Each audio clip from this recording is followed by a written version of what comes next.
Today, I will be speaking on the series, Session 6, Unleashing God's Abundant Blessings for Your Life.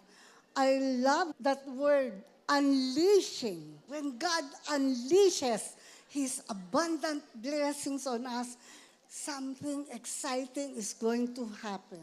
How to experience the hand of God? Remember, the hand of God is supernatural.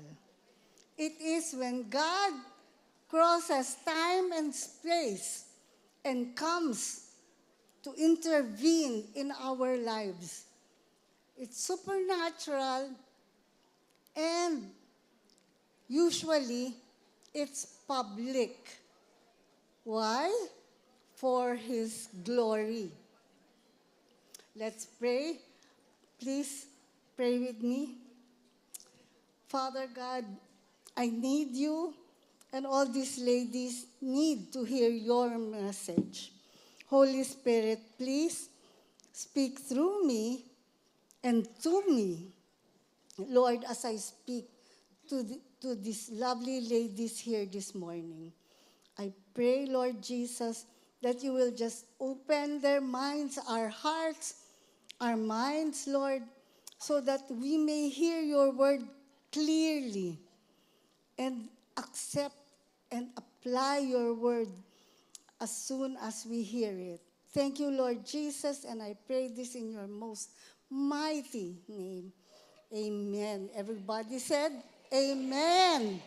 The ones who raised their hands kanina when asked if you have attended all 6 sessions, I wonder, have you memorized already this prayer?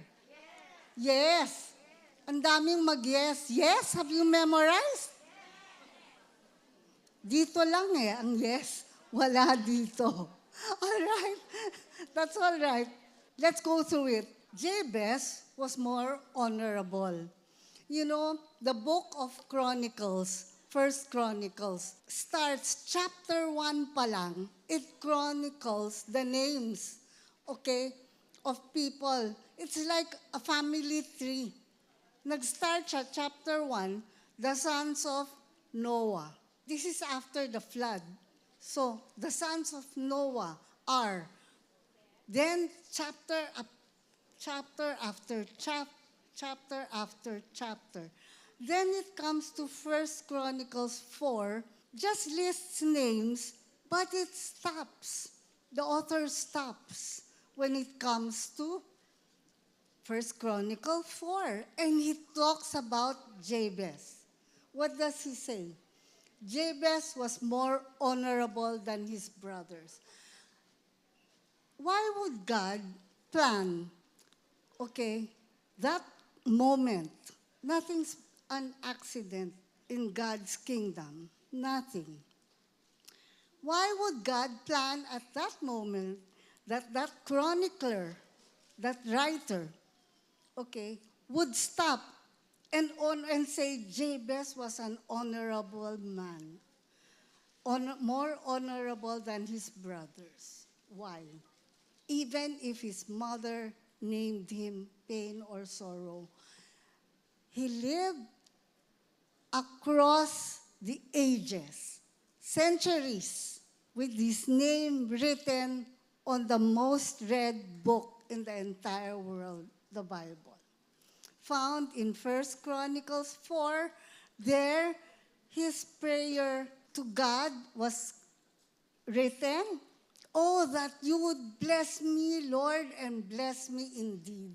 Enlarge my borders or my territories. Some interpretation says border or territories. I pray that your hand be upon me. That hand is what we're going to study today.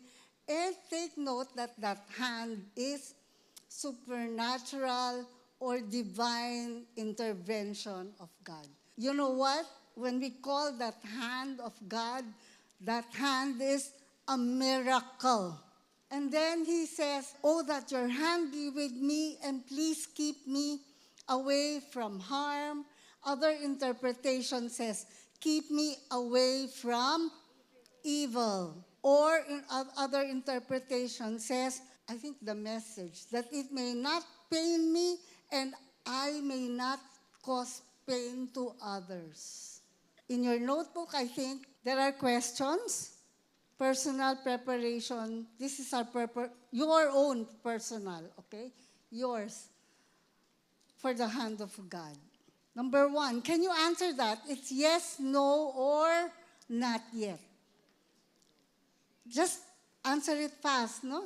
Am I convinced in my heart that the hand of God is still active in the world today, as in the days of the Bible? Do you believe that God is looking for loyal followers who desire to expand their territory so that He can show His arm strong on their behalf? Have I come to understand that the hand of God is open to me and always available to act for me? Number 4, do I long to serve God in such a way as to achieve a significant results in His sight, including experiencing His mighty hand of power? Wow. All right. Do I fully believe that God's hand has absolutely no weakness or limitations, that nothing is too hard for Him? Number 6. Thus, in my life, can I identify 2 to 3 major acts of God's hand during sessions of my service to God? Pahina ng pahina yung yes. Number 7, have I emotionally submitted to the sovereignty of God, that He indeed is the ruler over everything and He alone decides where, when, and how He unleashes His power and acts on my behalf? Okay, number 8. When I ask God to unleash His power for me, do I consciously look for ways during and after His action to make sure that God receives all the credit and glory from others and myself? Number 9, do I accept that God, for His own purposes, will choose at times to withhold His power in specific situations, even though I wished He would act? When that happens, will I choose to retain my trust in Him? Number 10, having understood more about the hand of God from the Bible, am I ready and prepared to learn some of the secrets of how to serve God so that I will indeed experience the all-powerful hand of God in my life and ministry? How many answered all 10 points yes? Yeah, dami rin. Okay, before we begin, I will call on my own husband to give his testimony. Actually, it's our testimony of a supernatural event or a miracle of God in our lives. Good morning, ladies. I feel like I'm the only rose among the thorns. Sorry, just a joke. The story that I would like to share with you that happened to our family many years ago was the supernatural hand of God. When we say supernatural, it is out of the ordinary. Many years ago, my wife and I had a small business.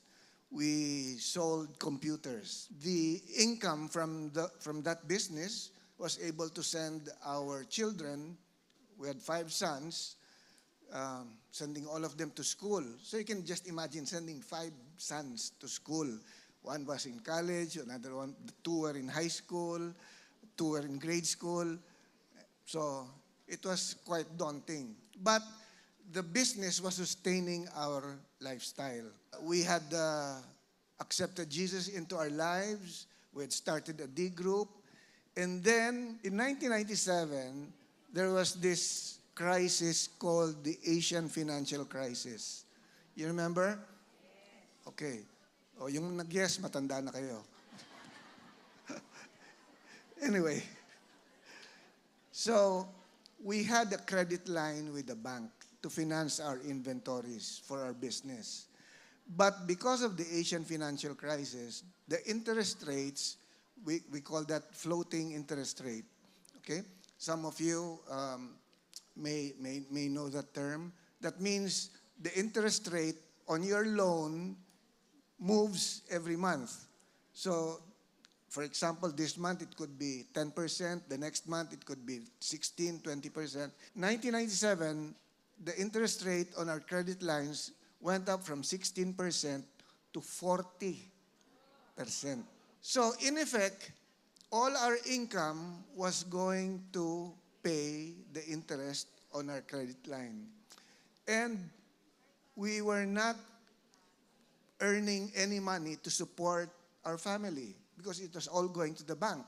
My wife and I would pray, what do we do? Sabi ko, let's pray. So we would kneel down to the Lord. Lord, help. We need help. Or else our business will become bankrupt. In fact, slowly we were becoming bankrupt because we were using our savings to support the children. So it went on siguro for maybe 6 months that we would pray, Lord, save our business. And every time we would pray, the Lord would answer me. But I didn't like His answer. His answer to me was, close that business. And I would tell Him, no, Lord, I cannot close the business because that is what is sending my children to school. That's it. So every day, we would pray, Lord, save my business, save our business. And every day, the same answer would be, close that business. No, Lord, look for another solution. Give me an option B, a plan number 2, plan number 3. So one day, I was in Makati doing a sales call, and our secretary calls up, Sir, may problema. Bakit? Yung katabi natin nasusunog. And I got angry at God. And I told God, Lord, ba't ka ganyan? Alam mo nang nalulugi, susunugin mo pa. Now, the layout was, we had our shop. Beside us was a hardware, and then a paint shop, and then a restaurant that was burning. And in my mind, because the restaurant was burning, and beside this was a paint shop, and you know that paint is very flammable, and then a hardware which also had paint, and then in my mind, goodbye. And as I was driving along Ayala Avenue and telling God, why are you doing this? I know you are all powerful. I know that you control all things. Why did you have to send a fire in the middle of Ayala Avenue? In a stoplight, literally I heard Him say, ang bagal mo. As I heard His voice, tell me, ang bagal mo. I said, okay, Lord, you win. I'll close the shop. But please, don't burn it. Don't burn it. I'll close the shop. Don't burn it. Nakipag-negotiate pa, no? Well, basically, I guess because I'm so transactional, I do this for you, you do this for me. So I drove back to our shop along Katipunan Avenue. And lo and behold, when I got there, only the restaurant burned down. The paint shop was intact. The hardware was intact. Our shop was intact.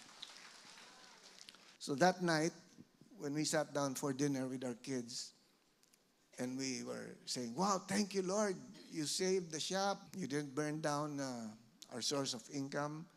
And then I told Sasa and our children, we have to close the shop. And Sasa said, why? Hindi ba na-save nga? Bakit mo isasarado? Because I promised the Lord. And their answer was, are you crazy? What will we buy for food? What will we use to pay for tuition? So I told her, I had an agreement with the Lord.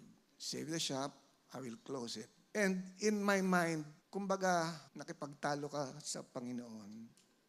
And it's like, Lord, I want this. But He says, no, I want something else for you. But the only way you're going to get it is if you give up this thing. I think for me, my lesson was, Lord, I know you want to bless me abundantly, but here are some of the things that I'm holding on to, and He's telling me, I cannot bless you if you hold on to those things. Let go, and then I will move in your life. The abundant blessing of God. So the aftermath was we had closed down the shop. We had to have a garage sale in order to pay off our creditors, pay off the bank, and so on. And in my mind, it was impossible. We owed so much to the bank. Sabi ko, how can we pay the bank that much? But again, the Lord's supernatural abundant blessing. We had a garage sale, and we were able to pay all our creditors in a garage sale. I think God was really telling me, you know, there is something else I want for you and your family. But you have to let go. I have to let go because I can't give it to you if you don't let go. I wouldn't be in front of you today, or Sasa would not be in front of you today if we had not closed that business. Because I would not have let go, we would have continued doing business, selling computers, and so on, that we would not have accepted the blessing of the Lord to be workers in CCF. Thank you very much, ladies. He wouldn't be a pastor, and I wouldn't be in front of you, a pastor's wife, speaking to you now if God didn't send that fire. My husband, he was an administrator, no? For maybe 8.5 years. Yes, 8.5 years. And then he was pastor in charge of building C5, this building, for 5 more years before we went to CCF Marikina and on to CCF Feliz, etc. But what's important is the supernatural act of God in sending fire trucks. I remember our son, eldest son, who was studying college in Ateneo, was the first one on the scene. And he said, Mom, the whole building, kasi it's a building, we were renting one commercial unit. My son said, Mom, there was a man. I don't know who he is. I've never seen him before. But he kept on telling one fire truck, please, dyan ka mag-focus ng hose mo. He kept on telling one fireman and all the other firemen of that fire truck, doon ka lang, please. And it was in our area, commercial area. And he was smiling at our son. And of course, all the commercial areas were drenched. Smoke was so thick. My mom kept on praying. She was the one who called up Quezon City Fire Department to come. That was a supernatural act of God. And that man, I believe, and my son believes, was an angel sent by God. So, after that, my husband and I closed. We were in the wilderness for about a year. After that, my husband got the invitation to become a pastor. Never did we even realize before in our lives that God would call him to be a pastor. But it was in a very supernatural way.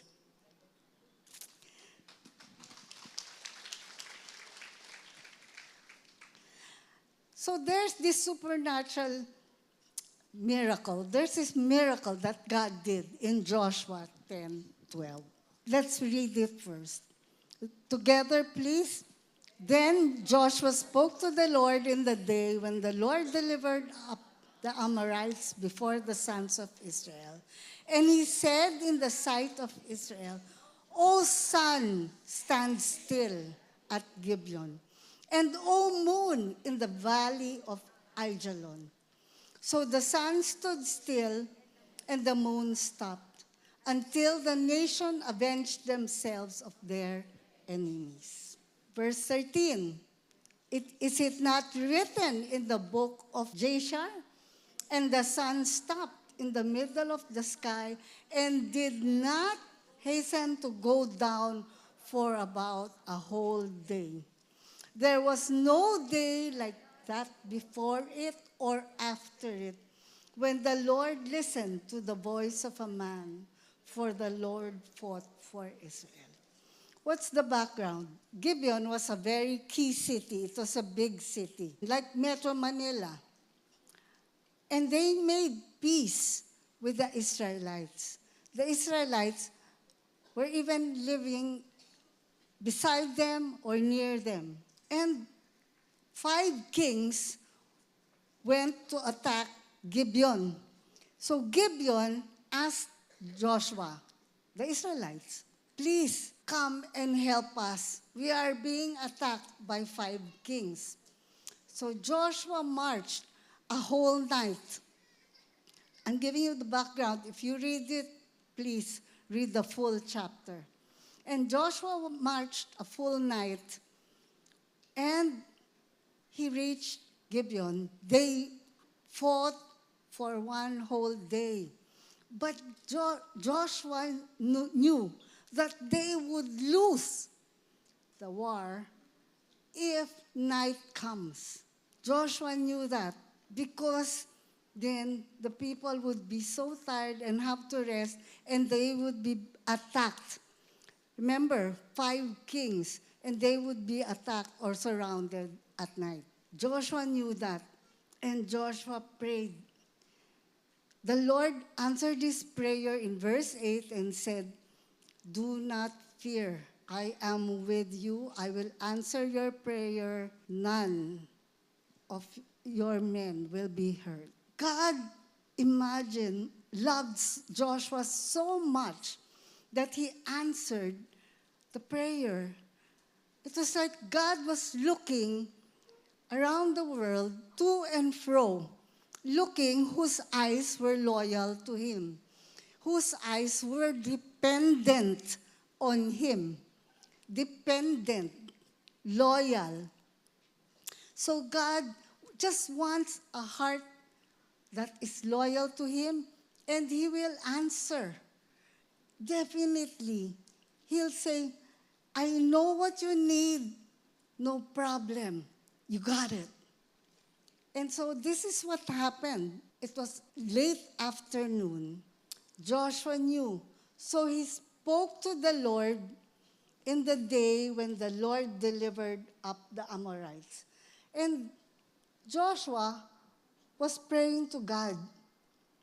And when we pray to God, or when we pray for a person, imagine you're many. It's like a whole congregation at war.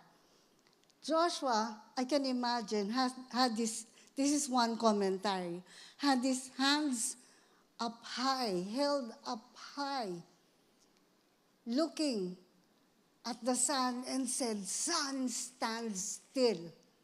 O moon, in the valley of Ajalon. And this is a supernatural event. The Lord answered and let the sun stand still. The sun stood still until the nations avenged themselves, and Joshua, the Israelites, and the Gibeonites won that war. In verse 13, the sun stood still. The sun stopped in the middle of the sky and did not hasten to go down for a whole day. It was like an extended day. Astronomers and scientists have found out that throughout the course of the entire world, there is indeed a missing day. They now say what is in the Bible in Joshua chapter 10 is correct. There is indeed a missing day, God stopped the moon and the sun. Now let's go to the practical methods to experience the hand of God. Number 1, believe that the what? Purpose of God's hand is for His glory always.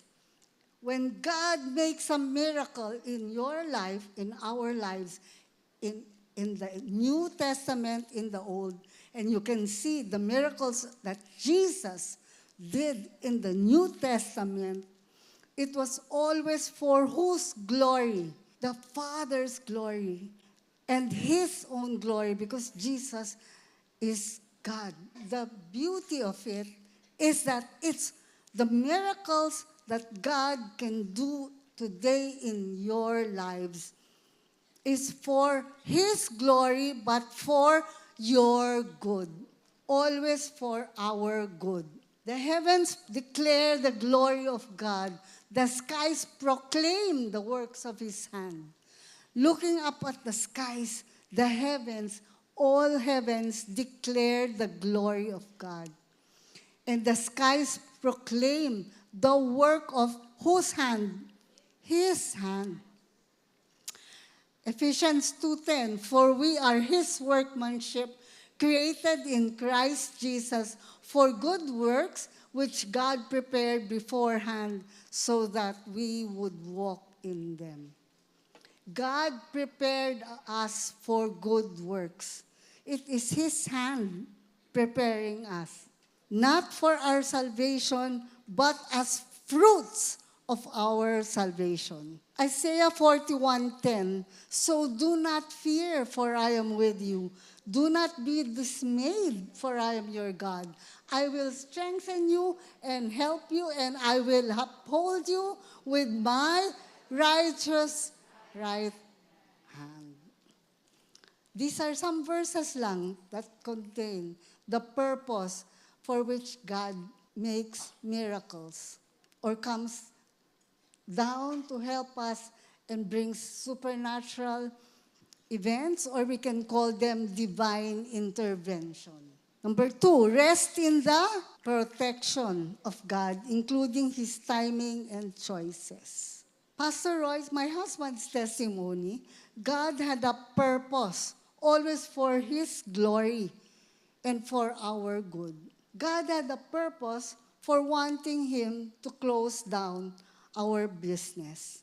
Although it was a thriving business, we were hit by the financial crisis. God had a purpose which was for our good and always for His glory. Rest in the protection of God, including His timing and choices. You know, many of us stop in the rest in the protection of God, period. We don't think including His timing and choices. So we knew we were Christians. We accepted Christ in 1989. So in 1999, when the fire occurred, we were 10-year Christians. And we knew, we believed in the purpose of God. We rested in His protection, but we did not include His timing and choices. We wanted God to close down or to give us a plan A. Lord, give us financial help from outside. Never did we think that it would come from a fire. Rest in His protection. There is this story in Daniel, about Daniel. Read it together, please. If that is the case, our God whom we serve is able to deliver us from the burning fiery furnace, and He will deliver us from your hand, O King. But if not, let it be known to you, O King, that we do not serve your gods, nor will we worship the gold image which you have set up. You know, we rest in God's protection, but we forget the but if not. But if not, how many of us here in this place can say, Lord, but if not? That's hard, right? But if not.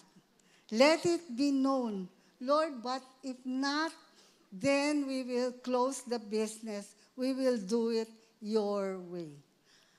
But it was painful. I'm telling you. My husband was already looking for other options. In fact, he thought he became a professor in Ateneo, teaching the crown jewel of Ateneo College, University, which is management engineering. That's the crown jewel. That's very hard to enter in Ateneo College now, and even then. So he was teaching 2 subjects. And, you know, we said, Lord, how are you going to protect us? Now, we closed. You know what happened? So he thought, and somebody said, oh, you're a professor. You can get a discount from Ateneo.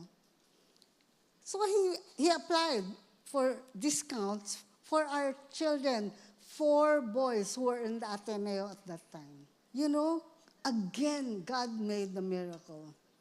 He was told, I'm sorry, you are not yet eligible for that discount for your sons because you're just new in teaching. However, you can try admission in aid. And we tried. And God sent someone, an angel in my life. When I remember her, I cry because of God's love that I always see through her. Our sons, our eldest son was able to get 100% tuition fee discount. Our second was able to get 75% discount. Our third, 50%. God is good. Psalms 23. This is a favorite psalm of mine which I've memorized. The Lord is my shepherd, I shall not want. He makes me lie down in green pastures. He leads me beside quiet waters. He restores my soul. He guides me in the paths of righteousness for his name's sake.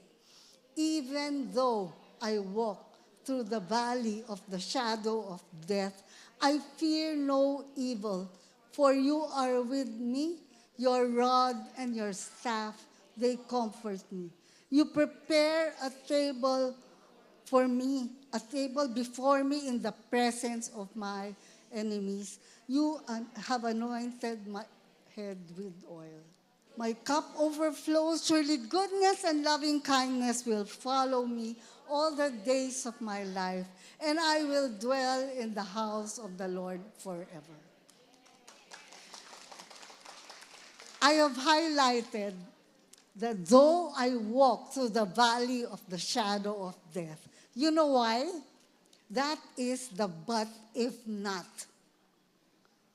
Really, if you think about it, if you pray that prayer like I did for many, many years, that was my prayer. And even in the midst of our closing down the business, I prayed this prayer. And this was my but if. Even though I walk through the valley of the shadow of death, I fear no evil, for you are with me. His hand was always with us, guiding us. That was his hand, his mighty hand. And you will recall later in your own lives the hand of God. Number 3, rehearse the past acts. This is where you will now recall the past acts of God to rekindle and increase your faith. How do you do that? Suggestion, first, you write down the miracles of God in the Old Testament. Then you write down the miracles of Jesus in the New Testament. And then you get a piece of paper also and write down the miracles of God in your own life. You know, many times we don't see the hand of God in our lives. But when we look back, we now see it as God's hand orchestrating events for our lives. When I wrote mine, top of my list, I went as far as when I was 10 years old. And believe me, that's many years ago. Psalm 78. Let's read this. We will not hide them from their children, telling to the generation to come the praises of the Lord and his strength and his wonderful works that he has done, that they may set their hope in God and not forget the works of God, but keep his commandments. You know, we are to tell our children about the hand of God, the miracles of God, how God orchestrated events and brought us to where we are now, to where you are now. Number 4, be filled with the power, power of the Holy Spirit of God for boldness and wisdom in ministry where God puts you. God has brought you here today. Be filled with the power of the Holy Spirit in you and give you boldness and wisdom so that when you go out of here, after listening to my message, to God's message, you will be bold enough to share what? He gives us power for what? Power to share his gospel. Power to share the good news. Power to ask someone if you can pray for him or her. And then share Jesus Christ with them. Share the love of Jesus. That is what the power of God is for. Acts 1:8, but you shall receive power when the Holy Spirit has come upon you, and you shall be witnesses to me in Jerusalem and in all Judea and Samaria and to the end of the earth. This is your Jerusalem. When you get out of here, that will be your Judea. And then you will go to Samaria and to the ends of the earth. You do not know that one person you shared with will share that same thing to another person and another person. And then God's glory will have multiplied exponentially. Luke 24, you are witnesses of these things, Jesus is saying, telling his disciples. I am going to send you what my Father has promised, but stay in the city. He's telling this to his 12 disciples before he leaves. Stay in this city, Jerusalem, until you have been clothed with power from on high. He's saying, wait, the Holy Spirit will come after he goes. That's after he passed away, the Holy Spirit came. Acts 4:3. And when they had prayed, the place where they were assembled together was shaking, and they were all filled with the Holy Spirit, and they spoke the word of God with boldness. Is this place shaking with the power of the Holy Spirit? Is it? Is it? Thank you. for that boldness, for that bold spirit. On this side is the power of the Holy Spirit shaking in this room. Is it? Acts 11. And the hand of the Lord was with them, and a great number believed and turned to the Lord. A great number believed and turned to the Lord. You know what? That day, in one day alone, 3,000, there were 3,000 of them.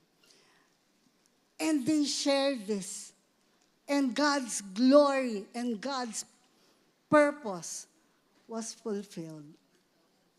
Colossians, He, Jesus, is the one we proclaim, admonishing and teaching everyone with all wisdom, so that we may present everyone fully mature in Christ. So what is Colossians saying? It is Jesus that we proclaim. It is Jesus that we share. The hand of Jesus in our lives. His love and goodness in our own lives. Number 5, the last point. Picture the presence of Christ and the angelic hosts with you. I like this. Picture the presence of Christ. Of course, this is in CCF our key verse. Matthew 28:18-20. And Jesus spoke to them, saying, all authority has been given to me in heaven and on earth. Go, therefore, and make disciples of all the nations, baptizing them in the name of the Father and of the Son and of the Holy Spirit, teaching them to observe all things that I have commanded you. And what? Lo, I am with you always, even to the end of the earth. Lo, I am with you always, even to the end of the age. What is that? That's God's presence. God is saying, Jesus is saying, I am with you always. I'm beside you. What does I am with you always mean? Anong dating sa atin? Malayo, Lord, sige, you are always with me. Pero nandun ka pa rin sa sky? No! When he says, and lo, I am with you always, he says, I am in you because you have accepted me as your Lord and Savior. I am with you. I am beside you. I prayed this prayer. Lord, I know you are beside us. You are beside me. You are in the fire. Spare our unit from the fire. The other units, they had to close because they were damaged. But ours was intact. Hebrews 13.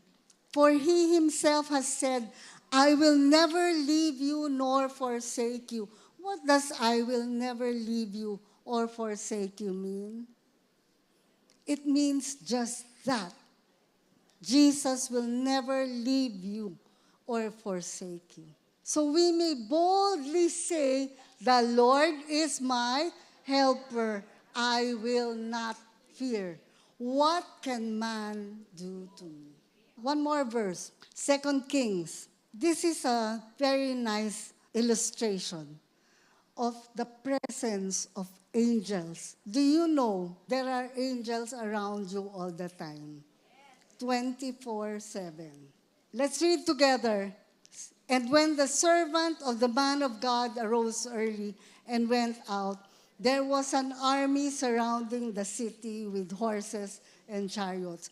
So there was an army surrounding the city with real horses and chariots about to fight. This was with Elisha. And the servant of Elisha said to him, let's read, Alas, my master, what shall we do? So Elisha answered, Do not fear, for those who are with us are more than who are with them. The servant must have said, Who are with us? Ang konti natin. Mas marami sila. We are so few and they are so huge. They're large. They're many. And Elisha prayed and said, Lord, I pray, open his eyes that he may see. Then the Lord opened the eyes of the young man, and he saw. And behold, the mountain was full of horses, and the chariots of fire all around Elisha. The Lord opened the eyes of the servant of Elisha so that that servant could see the hordes of chariots and angels fighting for them. And of course, they won that war. Remember this, God, chariots of angels and heavenly beings are always with you. They are surrounding us now. Chariots and angels, heavenly angels, are filling up, have filled up, and are in this place. You do not know, but God's hand is already working miracles in your lives. Summary, how to experience God's hand? 5 points in your workbook. Read with me. Believe that the purpose of God's hand is for His glory and our good. Rest in the protection of God, including His timing and choices. Number 3, rehearse past acts of God to rekindle and increase your faith. And number 4, be filled with the power of the Holy Spirit of God for boldness and wisdom in ministry. And number 5, picture the presence of Christ and the angelic hosts with you. That sums up the session 6 that we had today. I will end with a prayer. It's a verse in your workbooks. Bow our heads and say, Now to you, Lord, who is able to do exceedingly above all that we ask or think, according to the power that works in us. To you, O Lord, be glory in the church by Christ Jesus to all generations, forever and ever. Amen.